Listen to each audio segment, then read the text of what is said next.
Dekat NKH ni semua benda kita nak jual. Bukan setakat perfume body je kita jual, tapi perfume kereta pun kita ada jual. Dan kalau awak yang bancuh perfume sendiri, botol kosong ni adalah benda wajib yang awak order. Dan hari ini saya nak recommend lah dekat awak satu jenis botol untuk perfume kereta yang sangat-sangat laku dan menjadi permintaan ramai, iaitu botol yang bersaiz 50ml.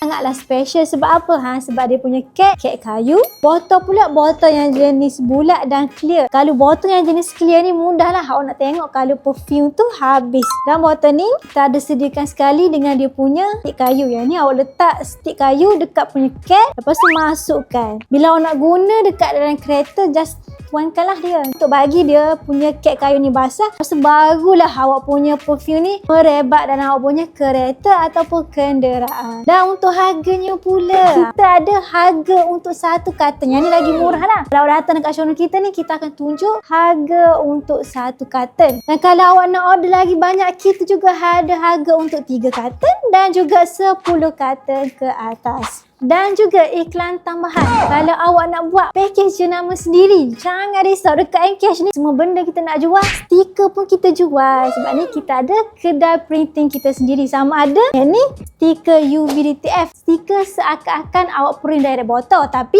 kalau awak nak stiker yang jenis full keliling pun, kita boleh buat sahaja. Jadi kalau awak berminat untuk dapatkan, awak boleh saja buat pembelian di beg kuning kita. Atau kalau awak berminat untuk pembelian secara borong, awak boleh saja tekan link di bawah saya atau mana-mana tim saya ada dekat NKH. Jangan lupa dengan tagline saya, ketahanan dan keharuman wangi awak keutamaan saya. Ingat tagline saya, ingat NKH Perfume. Bye-bye.